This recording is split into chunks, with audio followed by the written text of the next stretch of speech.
This is the Carwash on Soccer Laduma Radio. Sizohlangana khona. Let's get started. Benny getting fired. Sure. It's it's a tough one. It was always on the cards, wasn't it? It's been on everyone's lips for the past 2-3 weeks.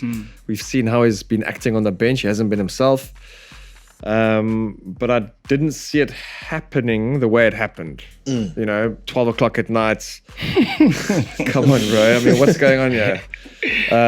That's how Greeks roll. Geez. Yeah, something must have happened, Tex. I mean, there must have been a bust up. There must have been words. There must have been some went down. I don't know.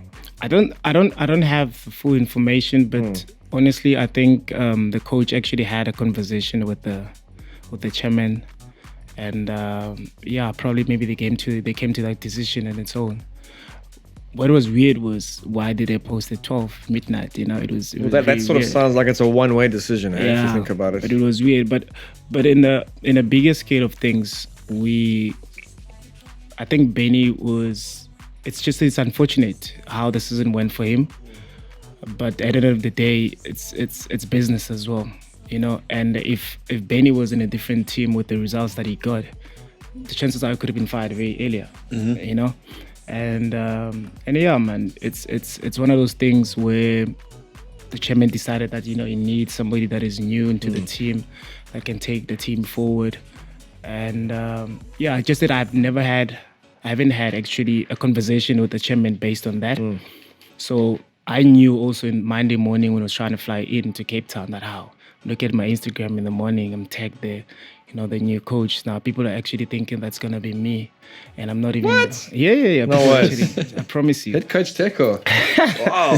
So now when I flew in, that's when I actually started asking questions. Who's the new coach and all that stuff. But I met the guy yesterday. So what would have happened if John said to you, "Nah, then he could have had a conversation with me first, Yeah. And so John called me yesterday in the morning.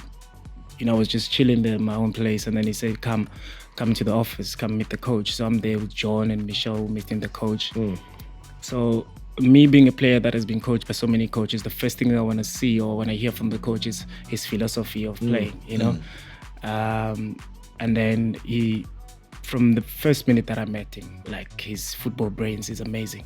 Yeah. He's a coach that knows what he's talking about, and he speaks football. His resume speaks for himself. It speaks for itself. Yeah. So I just love coaches that speaks football. It reminds me of Opitzo, it reminds me of Pereira from Brazil. So those are guys that actually, the guys that speaks football, and then he spoke football, and man, we had a long meeting, and then after the guys that live, eat, and breathe football. And then we had a long meeting, and then after that we went for lunch. The guy was still speaking football, my friend. We trying to eat your salad and all that stuff. The guy was still speaking football, and I loved that. And we went to the game, and we always speak. Ever since we met, so we've been speaking football. Great. And for the fact that he's a new guy that's trying to find out what's happening within the team, why is this so and so playing this way, and what impressed me more was he knew 80% of the players already. Yeah, that's good. Their characteristics, how they play as well. So for me, it showed that he's interested in the team. He actually wants to coach here. So I just wish him the best of luck. Also, his resume, like you said, it's very impressive, and the way that he wants the team to play as well. Yeah, it's kind of interesting. And do you think he's going to bring his? Do you think he's going to bring his own technical team in, or? I doubt he's going to bring his own technical team, but he hasn't said a word about it. But I think he's impressed with what the coaches, the assistant coach has done so far, and he's engaging them. Even today at training, I was there, so he's engaging them. He's not like your coach that comes in and it's all about him, So Basil played one, head coach, 1-1. Best record ever, hey? But it's the second game now. Is he going to? Yeah, he has to, because the coach hasn't got his work permit yet. Cool. So he needs to also go out and against Leopards and do the business. Yeah, but this Cape Town Dutch connection continues, and as a former Ajax Cape Town man yourself, Cape Town, my bro. Cape Town, what do you think? I mean, his resume is he was under 19 and under 21 coach for Ajax Amsterdam. He moved around Europe, heading back to Netherlands with FC Emmen, and years later now he's coming down to Cape Town City FC, a team with a lot of great players, you know. Yeah. We saw that last night. Yeah, absolutely. You know, and I think he was head of youth at Ajax as well for like 4 or 5 years. Yeah, I mean, there's a massive Dutch contingency in Cape Town in general. I mean, you go to Hart Bay, it's very rare you meet a South African there. It's either German or Dutch, you know. Yeah. So 100% that's where he'll be staying, in my opinion. Yeah, I think John has learned a lot from being at Ajax. Yeah. And what the Dutch can bring to South African football. Yeah. And it's going to be very interesting. I think he's got a better crop of players than we had at Ajax. There's certainly more experienced crop of players we had at Ajax.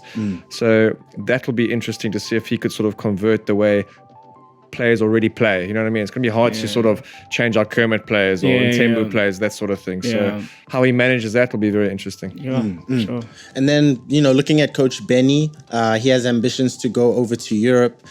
We know that his family's in Scotland. What do you make of his ambitions to go back to the continent where he played a lot of football as well? Has a lot of experience there. I mean, I think for Benni, you know, there's no restriction for him. You know, he's qualified, he's got the right papers, the way he can coach anywhere in the world. But then again, it's for me personally, I would love to see Benni also coach again, maybe a season or two in the league, in the PSL, also to actually, you know, solidify his position as a coach, because now he just only coached one team. And I just want people to actually realize the capabilities that he has. So it would be great to see him coaching one of the teams as well. And I mean, Benni has changed so many things. Like I said last week, like he has actually made maybe new players that retired actually wanting to be more into coaching. And he was one of those guys that were given opportunities when he was inexperienced. And for him just to coach one team and then bounce off to Europe, I mean, he's robbing us actually. He should be coming back here and try and coach maybe a season or two, maybe win a trophy or two. I think that would be great for him and great for football in general itself, because Benni is a character that's very interesting in the league, and we need those kind of people that are very honest and they're very emotional and attached to the game. And Benni is one of those guys that gives you that. So is Peter, so is Gavin, but we hardly get... It's not enough of them. Yeah. So I think Benni should come back and probably maybe coach. And but if that's what he wants, to go overseas, also with the family that is that side, it's understandable and it's fair, you know. But I just wish that he could come, because one day we always want to see Benni maybe coaching the national team at some point, because of he's familiar with what the national team setup is about. And it's about time actually we have a national team coach who actually played the game on the highest level. You know, we always have coaches that never played in the highest level, just played wherever they played, but not in the highest level. Benni is a player that played in the highest level than anybody in South Africa. Won a Champions League, hasn't he? Exactly. Yeah. So we need to pay respect to that. Sure. So I just hope that his path now, him coaching, it's actually equipping himself to become a national team coach. Yeah, it's just beginning. This is the Carwash on Soccer Laduma Radio. Sizohlangana khona.